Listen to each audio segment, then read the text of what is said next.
હાલો mummy. હા બોલ ને બેટા. શું કરે છો? તમે સુઈ ગયા તા કે હું? ના ના હુતા નથી હજી અમે. પણ તારા અવાજ ને શું થઈ ગયું છે? આવી રીતના કેમ બોલે છો? કાંઈ નહીં મમ્મી, આજે અમારા લગ્નની છે ને આલ્બમ જોતા હતા અને મમ્મી એમ કહેતા હતા કે લગ્ન તો સારી રીતે પતી ગયા, પણ છે ને કરિયાવરમાં કઈ ખાસ આપ્યું નહીં. એકની એક દીકરી હતી તોય તે. અરે બટા, તારે સાસુની વાત છે ને એ તારે દિલ ઉપર ન લેવાય, અને એ થોડોક ટાઈમ બોલશે પછી કોઈ નહીં બોલે કાંઈ. અરે મમ્મી, કઈ રીતે દિલ ઉપર ન લઉં?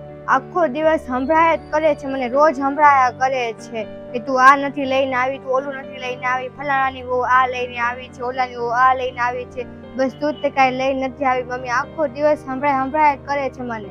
બટા એવું ન હોય, થોડું થોડું છે ને ધીમે ધીમે બધું સારું થઈ જશે. મમ્મી, મારા સાસુ છે ને સંભળાવવામાં કાંઈ બાકી નથી રાખતા. તમે છે ને તમારી કેપેસિટી કરતા વધારે મને આપ્યું છે મમ્મી, તોય તેને સંતોષ નથી થતો. તું આ નથી લાવી, તું ઓલું નથી લાવી, તારે આ લાવવું હતું મમ્મી. એને કઈ વાતથી ખુશી મળે છે ને મને તો એ નથી સમજાતું. આ માણસોને ગમે એટલું આપીને તો કોઈ દી ખુશ જ ન હોય, અને કોઈ દી એને સંતોષ જ ન મળે. અને પછી મમ્મી ઈ લોકો મને એવું કહે છે કે તું માનસિક રીતે છે ને બીમાર છો, હું એની સાથે વાત નથી કરતી, એની સાથે હું ખુશ નથી ને એટલે. લે કેવા માણસો છે ઈ. હવે ઈ લોકોને કોણ સમજાવે કે એનો છોકરો તે એવો જ છે, એનું મન હોય, એનો મૂડ સારો હોય ને ત્યારે મારી હારે છે ને સારી રીતે વાત કરે, સારી રીતે વર્તન કરે, એનો મૂડ ન હોય ને ત્યારે ઈ લોકોને જેમ જ વર્તન કરે છે મારી હારે મમ્મી. મને તો એ નથી સમજાતું કે હું ત્યાં કરું છું હું મમ્મી. ત્યાં મને કોઈ શાંતિથી રડવાય નથી દેતું, કોઈ શાંતિથી ખુશી નથી રહેવા દેતું. આખો દિવસ સંભળાય જ કરે છે મમ્મી. હું તો અહીંયા છે ને ફસાઈ ગઈ છું મમ્મી. હું એવું ન બોલ બટા, તું ફસાઈ નથી ગઈ, તારો સમય ખરાબ છે. હવે મમ્મી હું એકલી છે ને આવું બધું સહન કરી કરીને થાકી ગઈ છું હાવ. બસ તું થાકી ગઈ છો ને, હવે તું એકલા સહન કરવાનું ને એકલા લડવાનું છે ને હવે તું બંધ કર. તારા મા બાપ બેઠા છે, અમે કાલે છે ને સવારે જ ત્યાં આવી છીએ. પણ મમ્મી હું પાછી આવી ગઈ તો સમાજ શું કહેશે?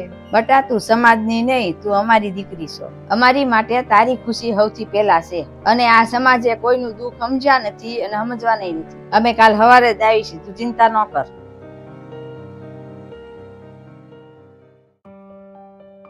અરે વાહ ભાભી, તમે તૈયાર તો બહુ મસ્ત થયા છો, પણ તમે સાડી કેમ પહેરી છે? ડ્રેસ પહેરો હોત તો. અરે ઈ આ ઘરની વહુ છે, એને સાડી જ પહેરવાની હોય.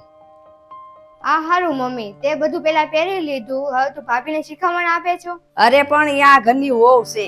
હા તો તુંય તે પેલા આ ઘરની વહુ જ હતી ને મમ્મી. 40 જેટલા મહેમાન આવવાના છે, એ બધાની રસોઈ તારે કરવાની છે.